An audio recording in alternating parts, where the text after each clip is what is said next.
Hi friends, welcome to learn computer Telugu video channel. అందరికీ నమస్కారం. నా పేరు Mohan. Advanced MS Excel 2007 tutorials in Telugu సిరీస్లో ఈరోజు మనం తెలుసుకోబోతున్న టాపిక్స్ ఏంటంటే గ్రూప్ అండ్ అన్ గ్రూప్ ఎలా చేయాలి, సబ్ టోటల్ ఏ విధంగా చేయాలో మీకు ఈరోజు చూపించబోతున్నాను. అయితే వ్యూవర్స్, టాపిక్లోకి వెళ్ళే ముందు వ్యూవర్స్ నేను చెప్పేది ఏంటి అంటే, ఇంతవరకు మా లెర్న్ కంప్యూటర్ తెలుగు వీడియో ఛానల్లో సబ్స్క్రైబ్ చేయకపోయి ఉన్నట్లయితే వెంటనే సబ్స్క్రైబ్ చేసుకోండి. సబ్స్క్రైబ్ చేసిన వాళ్ళు బెల్ ఐకాన్ పైన క్లిక్ చేయడం ద్వారా ఛానల్ లేటెస్ట్ నోటిఫికేషన్ వీడియోస్ అన్నీ కూడా మీకు ఆటోమేటిక్గా వస్తూ ఉంటాయి. అండ్ అలాగే ప్రతి వీడియోని నచ్చినట్లయితే లైక్ చేయటం, షేర్ చేయటం, అదేవిధంగా మీ యొక్క డౌట్స్, సజెషన్స్ ఏమైనా ఉన్నట్లయితే కామెంట్స్లో తెలియజేయటం మర్చిపోకండి వ్యూవర్స్. సో ఈరోజు టాపిక్ ఏంటో చూసేద్దాం మరి. ఫస్ట్ ఆఫ్ ఆల్ మనం చెప్పుకోబోతుంది ఏంటి అంటే group and an group. So ఇక్కడ నేను ఒక శాంపిల్ డేటా తీసుకున్నాం చూడండి. ఇందులో ఈ డేటాలో మొత్తం నేమ్స్తో పాటు subject marks, total, average, total wise pass or fail ఇవన్నీ ఉన్నాయి. ఇలా ఎక్కువ మొత్తంలో ఉండే ఈ డేటాలో సమ్ డేటాని మనం గ్రూప్ చేసి కనిపించకుండా ఉంచుకోవచ్చు. మళ్ళీ అవసరమైనప్పుడు ఆ గ్రూప్ని మళ్ళీ ఓపెన్ చేసి ఆ డేటాని చూసుకోవచ్చు. అది ఎలాగో చూద్దాం. ఇప్పుడు చూడండి, ఈ స్టూడెంట్స్ మార్క్స్లో ఈ సబ్జెక్ట్స్ అన్నీ కూడా గ్రూపింగ్ చేసి కనబడకుండా చేయాలి. అంటే మనకి అవుట్పుట్ అనేది కేవలం టోటల్, యావరేజ్ ఇవే కనిపించాలి. సబ్జెక్ట్ మార్క్స్తో పని లేదనుకోండి, అప్పుడు మనం ఏం చేయొచ్చు అంటే గ్రూపింగ్ చేసేయచ్చు. గ్రూపింగ్ చేయడం అంటే అర్థం ఏంటి? షీట్లో ఉండే పర్టికులర్ కాలమ్స్ని కానీ లేదా కొన్ని అడ్డు వరుసలు కానీ సెలెక్ట్ చేసి గ్రూప్ చేసిన తర్వాత అవన్నీ కూడా ఒక దగ్గర మెర్జ్ అవుతాయి, హైడ్ అవుతాయి. మళ్ళీ వాటిని అవసరమైనప్పుడు తిరిగి చూసుకోవచ్చు, మళ్ళీ హైడ్ చేసుకోవచ్చు. సో ఇప్పుడు మనం ప్రాక్టికల్గా చూద్దాం. చూడండి వ్యూవర్స్, నేనేమంటున్నాను, ఈ సబ్జెక్టులన్నీ కూడా కనబడకుండా ఉండాలి అంటే నేను గ్రూపింగ్ చేయాలనుకుంటున్నాను. చూడండి వ్యూవర్స్, ఇక్కడ గ్రూపింగ్ చేయడం కోసం మీరు ఈ సబ్జెక్టులో ఉన్న సెల్స్ అన్నీ కూడా సెలెక్ట్ చేయండి. సెలెక్ట్ చేసి హోమ్ ట్యాబ్, డేటా ట్యాబ్లో అవుట్లైన్ గ్రూప్లో గ్రూప్ అని క్లిక్ చేసి మళ్ళీ గ్రూప్ అని క్లిక్ చేయండి. మీకు ఈ విధంగా డైలాగ్ బాక్స్ వస్తుంది. అందులో చూడండి 2 ఆప్షన్స్ మనకు ఉన్నాయి. రోస్ని మనం గ్రూప్ చేయాలనుకుంటున్నామా, కాలమ్స్ని గ్రూప్ చేయాలనుకుంటున్నామా. సో ప్రస్తుతానికైతే ఇవన్నీ కాలమ్స్లో ఉన్నాయి కాబట్టి సబ్జెక్ట్స్ అన్నీ కూడా కాలమ్స్లో రేడియో బటన్ పైన క్లిక్ చేసి ఓకే బటన్ పైన క్లిక్ చేయండి. వెంటనే మీరు పైన చూసినట్లయితే ఈ విధంగా ఒక లైన్ వస్తూ, చూసారా, షీట్కి బయట లైన్ వస్తూ ఇక్కడ మైనస్ బటన్ చూపిస్తుంది. ఇది కనుక మీరు ప్రెస్ చేశారనుకోండి, మైనస్ పైన క్లిక్ చేస్తే మొత్తం సబ్జెక్ట్స్ అన్నీ కూడా హైడ్ అయిపోయాయి. మళ్ళీ తిరిగి చూడాలంటే పైన కనబడుతున్న ఈ ప్లస్ బటన్ పైన క్లిక్ చేయడం ద్వారా మళ్ళీ తిరిగి చూడవచ్చు. అండ్ ఇక్కడ ప్లస్ మైనస్ మాత్రమే కాకుండా ఇక్కడ చూడండి సీరియల్ నెంబర్స్ వచ్చాయి. ఇక్కడ 1, 2 ఇలా క్లిక్ చేసినా కూడా మనకి డేటా అనేది ఎగ్జిక్యూట్ అవుతుంది. ఓకేనా? మరి ఇప్పుడు ఈ గ్రూప్ తీసేయాలి అనుకున్నట్లయితే మీరేం చేస్తారు అంటే, చూడండి, మళ్ళీ డేటా ట్యాబ్లో అవుట్లైన్లో అన్ గ్రూప్ పైన క్లిక్ చేసి అన్ గ్రూప్ పైన క్లిక్ చేయాల్సి ఉంటుంది. అన్ గ్రూప్లో మళ్ళీ అడుగుతుంది రోసా, కాలమ్సా. ప్రస్తుతానికి కాలమ్స్ గ్రూపింగ్ చేసి ఉన్నాం కాబట్టి కాలమ్స్ని సెలెక్ట్ చేసి ఓకే బటన్ పైన క్లిక్ చేస్తున్నాను. సో ఇక్కడ జరిగింది ఏంటి అంటే కేవలం ఒక కాలమ్కి అన్ గ్రూప్ జరిగింది కాబట్టి మిగతా కాలమ్స్ ఉన్న సెలెక్ట్ చేసి అన్ గ్రూప్ పైన క్లిక్ చేసి మళ్ళీ అన్ గ్రూప్ చేస్తున్నాను. కాలమ్స్ పైన క్లిక్ చేసి ఓకే బటన్ పైన క్లిక్ చేశా. చూడండి, ఇక్కడ మరి గ్రూపింగ్స్ అనేవి లేవు. ఓకేనా వ్యూవర్స్, మీకు అర్థమైందా? గ్రూపింగ్ అంటే మీరు సెలెక్ట్ చేసిన కాలమ్స్ లేదా రోస్ని గ్రూప్ చేసి మనం అవసరమైనప్పుడు చూడొచ్చు, లేదంటే మళ్ళీ డేటాని హైడ్ చేయవచ్చు. ఓకే, సో ఇప్పుడు అదేవిధంగా ఇప్పుడు చూడండి, గ్రూపింగ్లో ఆటో లైన్ అని చూసారా, ఆటో అవుట్ లైన్ అని చెప్పేసి ఇక్కడ క్లిక్ చేశారనుకోండి, ఆటోమేటికల్లీ తనంతటగా అదే కొన్ని కాలమ్స్కి గ్రూపింగ్ అనేది జరగడం మీరు ఇక్కడ గమనించవచ్చు. మొత్తం మీద చూడండి 3 మైనస్ బటన్స్ ఉన్నాయి, అంటే 3 అవుట్లైన్స్ వచ్చాయి. అందులో ఫస్ట్ అవుట్లైన్ క్లిక్ చేస్తే మైనస్ పైన మొత్తం అంటే ఏంటి, సబ్జెక్ట్స్, టోటల్ మార్క్స్, ఇలా యావరేజ్తో సహా అది హైడ్ అయిపోయింది అనమాట. మళ్ళీ మొత్తం డేటా డిస్ప్లే అవ్వాలంటే ఇక్కడ 1 పైన కానీ 1కి ఎదురుగా ఉండే ప్లస్ బటన్ పైన క్లిక్ చేయడం ద్వారా మొత్తం డేటా చూడవచ్చు. అంటే ఇక్కడ చూసుకున్నట్లయితే 3 అవుట్లైన్స్ వచ్చాయి. ఫస్ట్ అవుట్లైన్ అనేది మొత్తం డేటాని ఎంతవరకు కవర్ చేస్తుంది, ఈ subject total pass or fail వరకు కవర్ చేసేస్తుంది అనమాట. చూడండి, అంటే subject wise pass or fail grade వరకు డిస్ప్లే అవుతుంది. మళ్ళీ ఇక్కడ ప్లస్ బటన్ క్లిక్ చేస్తే టోటల్ వైజ్గా పాస్ ఆర్ ఫెయిల్ మళ్ళీ మొత్తం డిస్ప్లే అవుతుంది అనమాట. ఇక్కడ కనుక క్లిక్ చేసాం అనుకోండి, ఓకేనా, చూడండి ఈ రెండు మైనస్ బటన్ క్లిక్ చేస్తే యావరేజ్ వరకు డిస్ప్లే అవుతుంది, మిగతా అంతా కూడా హైడ్ అవుతుంది. మళ్ళీ ఇక్కడ ప్లస్ బటన్ పైన క్లిక్ చేస్తున్నాను అండ్ ఇక్కడ క్లిక్ చేసినట్లయితే టోటల్ వర్క్ డిస్ప్లే అవుతుంది, మిగతావన్నీ కూడా హైడ్ అయిపోతున్నాయి. ఓకేనా, మళ్ళీ వీటిని ఎగ్జిక్యూట్ చేయాలంటే ప్లస్ బటన్ పైన క్లిక్ చేయాలి. సో ఇక్కడ మైనస్ బటన్స్ వాడుకోవచ్చు అండ్ లెఫ్ట్ సైడ్ కనబడుతున్న ఈ సీరియల్ నెంబర్స్ పైన క్లిక్ చేసి కూడా మీరు డేటా హైడ్ చేసుకోవచ్చు అండ్ ఎగ్జిక్యూట్ చేయొచ్చు. ఓకేనా, మరి ఇప్పుడు ఈ ఆటో అవుట్లైన్ అనేది అన్గ్రూప్ అవ్వాలి అంటే పోవాలి అనుకుంటే మళ్ళీ అవుట్లైన్ పైన క్లిక్ చేసి గ్రూప్లో క్లియర్ అవుట్లైన్ చూడండి, అన్గ్రూప్లోకి వెళ్ళాల్సి ఉంటుంది. క్లియర్ అవుట్లైన్ క్లిక్ చేసినట్లయితే మొత్తం డేటా అంతా కూడా నార్మల్ అవుతుంది, అవుట్లైన్స్ అనేవి పోతాయి. ఓకేనా, ఈ విధంగా వ్యూయర్స్ గ్రూప్ అండ్ అన్గ్రూప్ చేయాలి. నెక్స్ట్ ఏంటంటే సబ్ టోటల్. చూడండి సబ్ టోటల్ దేనికి అంటే ఇప్పుడు చూడండి వ్యూయర్స్, ఇక్కడ మనకి ప్రోడక్ట్ కేటగిరీ అమౌంట్ ఉంది. ఇప్పుడు ఇక్కడ ప్రోడక్ట్స్ అన్నీ ఉన్నాయి కదా, ప్రోడక్ట్స్లో ప్రోడక్ట్ 1 సపరేట్గా మనకి లిస్ట్ అవుట్ చేసి దాని టోటల్ కనుక్కోవాలి. ప్రోడక్ట్ 2 సపరేట్గా లిస్ట్ అవుట్ చేసి దాని టోటల్ మనకు తెలియాలా.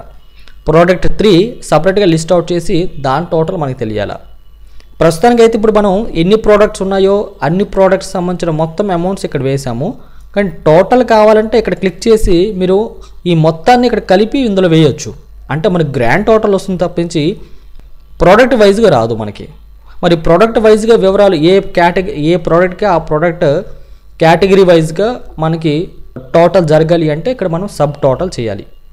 టోటల్ అంటే మొత్తానికి టోటల్ అవుతుంది, సబ్ టోటల్ అంటే కేటగిరీ వైజ్గా ప్రోడక్ట్ వైజ్గా మనం టోటల్ చేసుకోవచ్చు అనమాట.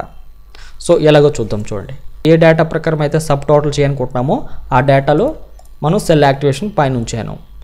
డేటా ట్యాబ్లో అవుట్లైన్ గ్రూప్లో సబ్ టోటల్ పైన క్లిక్ చేసాం. చూడండి మీకు వస్తున్న డైలాగ్ బాక్స్లో ఫస్ట్ డైలాగ్ బాక్స్ ఆప్షన్లో అట్ ఈచ్ చేంజ్ ఇన్ దగ్గర మనం చేంజింగ్ దేని ప్రకారం చూడాలనుకుంటున్నాము, ప్రోడక్ట్ వైజ్గా చూడాలనుకుంటున్నాము కాబట్టి ప్రోడక్టే ఉంది. ఒకవేళ మార్చాలి అనుకున్నట్లయితే ఇక్కడ యారో మార్క్ పైన క్లిక్ చేసి అందులో మీరు సెలెక్ట్ చేసుకోవచ్చు. రెండోది use function.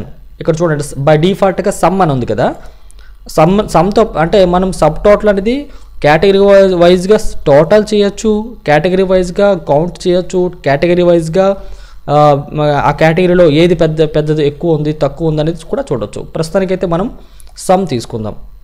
Next add sub total to అంటే మనం ఇక్కడ ప్రోడక్ట్ వైజ్గా చూసిన తర్వాత ఆ ప్రోడక్ట్లో ఉండే అమౌంట్స్ అన్నీ కూడా మనం ఏం చేయాలనుకుంటున్నాం, కలపాలనుకుంటున్నాం. అందుకే ఇక్కడ సమ్ అనే ఫంక్షన్ ఇచ్చాం.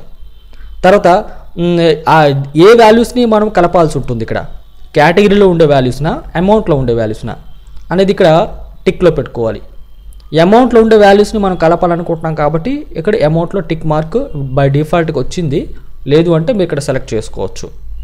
సో ప్రస్తుతానికి ఇలా టిక్ ఉంచేసి ఓకే బటన్ పైన క్లిక్ చేస్తున్నాను. చేస్తే మీరు ఇక్కడ చూడొచ్చు, కరెక్ట్గా అబ్జర్వ్ చేయండి. సో ఇక్కడ ప్రోడక్ట్ 1కి సంబంధించినవన్నీ కూడా ఇక్కడికి వస్తూ ప్రోడక్ట్ 1 టోటల్ ఇక్కడ చూపిస్తుంది అనమాట మనకి ఇది. తర్వాత ప్రోడక్ట్ 2 చూపిస్తూ ప్రోడక్ట్ 2 చూడండి వ్యూవర్స్, ఇక్కడ చిన్న తప్పు జరిగిపోయింది. ఏంటి అంటే మనం సబ్ టోటల్ చేసే ముందు ఏ కాలం ప్రకారం సబ్ టోటల్ చేయాలనుకుంటున్నామో ఆ కాలంలో ఉండే డేటాని ఒక ఆర్డర్లో పెట్టుకోవాలి. కాబట్టి అది చేయడం మర్చిపోయాం కాబట్టి సరిగ్గా రాలేకపోయింది. ఫస్ట్ ఇక్కడ ప్రోడక్ట్ ప్రకారం మనం చూడాలనుకుంటున్నాం కాబట్టి సబ్ టోటల్ ప్రోడక్ట్ని ఒక ఆర్డర్లో మార్చేద్దాం. సో దానికోసం ఇక్కడ షార్ట్ అండ్ ఫిల్టర్లో సార్ట్ A to Z పైన క్లిక్ చేశారు. చూడండి ప్రోడక్ట్ 1 ఒక దగ్గరికి, ప్రోడక్ట్ 2 ఒక దగ్గరికి, ప్రోడక్ట్ 3 ఒక దగ్గరికి. ఇప్పుడు సబ్ టోటల్కి క్లిక్ చేస్తున్నాను. ఇలా డైలాగ్ బాక్స్లో ప్రోడక్ట్ పైన సెలెక్ట్ చేసి ఉన్నాం, సమ్ తర్వాత అమౌంట్ అని దాంట్లో టిక్ మార్క్ ఉంచి ఓకే బటన్ పైన క్లిక్ చేశా. సో వెంటనే మీరు చూడొచ్చు ప్రోడక్ట్ 1 అంతా ఒక లిస్ట్ అంతా ఒక దగ్గరకు చూపిస్తూ అండ్ ప్రోడక్ట్ 1 టోటల్ ఇక్కడ చూపిస్తుంది అనమాట. తర్వాత ప్రోడక్ట్ 2 లిస్ట్ అనమాట ఇందులో అండ్ ప్రోడక్ట్ 2 టోటల్, ప్రోడక్ట్ 3 అంతా ఒక దగ్గర చూపిస్తూ ప్రోడక్ట్ 3 టోటల్ ఇక్కడ, అలాగే గ్రాండ్ టోటల్. చూసారా, ఇది సబ్ టోటల్ అనమాట. అంటే మనం ఏం చేసాము, కేటగిరీ వైజ్గా టోటల్ చేసుకుంటూ గ్రాండ్ టోటల్ చూడగలుగుతున్నాం. అండ్ ఈ సబ్ టోటల్ చేసిన తర్వాత మనం ఇక్కడ లెఫ్ట్ సైడ్లో చూసుకున్నట్లయితే అవుట్లైన్ వచ్చింది. చూడండి రోస్కి అవుట్లైన్ వచ్చింది.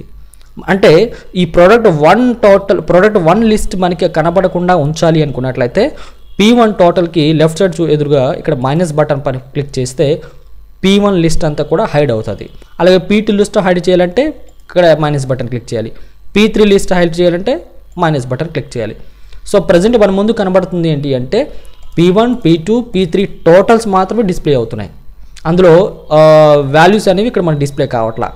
మళ్ళీ ఇప్పుడు P1 లిస్ట్ అంతా చూడాలంటే P1కి ఎదురుకుండే ప్లస్ బటన్ పైన క్లిక్ చేయండి, P1 లిస్ట్ వస్తుంది. మళ్ళీ మైనస్ బటన్ క్లిక్ చేస్తే పోతుంది. అలాగే P2 లిస్ట్ కావాలనుకోండి, P2 లిస్ట్ ఎదురుగా 2 బటన్ పైన క్లిక్ చేయాలి. అండ్ అలాగే ఈ అవుట్లైన్స్లో ఈ ప్లస్ బటన్స్ పైన క్లిక్ చేసి కూడా డేటా చూడొచ్చు. లేదంటే ఇక్కడ 1, 2, 3 అని చెప్పేసి ఉన్నాయి చూసారా, సో ఇక్కడ క్లిక్ చేసి కూడా మీరు చూడొచ్చు. 3 పైన క్లిక్ చేస్తే 3 తాలూకా అవుట్లైన్స్ అన్నీ కూడా ఎగ్జిక్యూట్ అవుతున్నాయి. చూడండి 3 కేటగిరీ డేటా కూడా ఎగ్జిక్యూట్ అవుతున్నాయి. మళ్ళీ 3 పైన క్లిక్ చేస్తున్నాను. 1 పైన క్లిక్ చేస్తే చూసారా ఏమైంది, మరి ఇప్పుడు ప్రోడక్ట్స్ కూడా లేవు, ఓన్లీ గ్రాండ్ టోటల్ మాత్రం డిస్ప్లే అవుతుంది. ఇప్పుడు 2 పైన క్లిక్ చేస్తే ప్రోడక్ట్ 1, 2, 3 లిస్ట్ ఓపెన్ అవుతుంది. ఓకేనా, అందులో ప్రోడక్ట్ 1, 2 ఒక్కొక్కటి కావాలంటే ఇక్కడ క్లిక్ చేసుకోవాలి. మొత్తం డేటా వచ్చేసేయాలంటే ఒకేసారి ఇక్కడ 3 పైన క్లిక్ చేసుకోవాలి, మొత్తం డేటా వచ్చేస్తుంది అనమాట. సో ఈ విధంగా సబ్ టోటల్ చేయాలి. ఇప్పుడు మీరు కేటగిరీ వైజ్ కూడా సబ్ టోటల్ చేసుకోవచ్చు. సో కేటగిరీ వైజ్గా మీరు సబ్ టోటల్ చేయాలి అనుకున్నట్లయితే ముందు కేటగిరీని ఒక అసెండింగ్ ఆర్డర్లో కానీ డిసెండింగ్ ఆర్డర్లో మార్చుకుని సబ్ టోటల్ మీరు క్లిక్ చేసుకోవాల్సి ఉంటుంది. అయితే ఇప్పుడు ఇక్కడ సబ్ టోటల్ అప్లై చేసి ఉన్నాం కదా, ఈ సబ్ టోటల్ని టోటల్లీ రిమూవ్ చేయాలంటే ఎలాగా? సో ఇలా నేను సెలెక్ట్ చేస్తున్నాను చూడండి. పైన డేటా ట్యాబ్లో సేమ్ అవుట్లైన్ దగ్గర క్లిక్ చేసి సబ్ టోటల్ పైన వెళ్ళండి. సింపుల్, మీ ఏం లేదు, కింద రిమూవ్ ఆల్ అని చూసారా, ఈ రిమూవ్ ఆల్ పైన క్లిక్ చేయండి. జస్ట్ అంతే, మొత్తం డేటా సబ్ టోటల్ పోయి నార్మల్గా డిస్ప్లే అయిపోతుంది అనమాట. సో వ్యూస్ అర్థమైంది కదా. సో ఇదండి సబ్ టోటల్. మొత్తం ఈ టాపిక్ సంబంధించిన డేటా అంతా కూడా ఈ ఫైల్ని నేను వీడియో కింద డిస్క్రిప్షన్ బాక్స్లో లింక్ ఇస్తాను. ఈ లింక్ని మీరు క్లిక్ చేసి ఈ ఎక్సెల్ ఫైల్ని డౌన్లోడ్ చేసుకుని మీరు ప్రాక్టీస్ చేసుకోవచ్చు. ఓకేనా. సో ఓకే వ్యూయర్స్, ఈ వీడియో మొత్తం మీకు అర్థమైంది, ఈ ట్యూటోరియల్ అంతా మీకు అర్థమైంది అనుకుంటున్నాను. ఒకవేళ మీకు నచ్చితే లైక్ చేయండి, షేర్ చేయండి, అండ్ అలాగే డౌట్స్ సజెషన్స్ ఏమైనా ఉన్నట్లయితే కింద కామెంట్స్ రూపంలో తెలియజేయండి. అండ్ ఇంతవరకు మా లెర్న్ కంప్యూటర్ ఛానల్ని సబ్స్క్రైబ్ చేయకపోయి ఉన్నట్లయితే వెంటనే సబ్స్క్రైబ్ చేసి బెల్ ఐకాన్ పైన క్లిక్ చేసి సేవ్ చేసుకోండి. మరిన్ని ఇలాంటి టాపిక్స్తో మళ్ళీ మీ ముందు ఉంటాను. లైఫ్ టైం ఇలాంటి ట్యూటోరియల్స్ మీ ముందు వస్తూ ఉంటాయి. సో వెంటనే ఛానల్ని సబ్స్క్రైబ్ చేసుకోండి. సో మళ్ళీ టాపిక్తో మళ్ళీ మీ ముందు ఉంటాను. అంతవరకు సెలవు. Thank you. నమస్తే.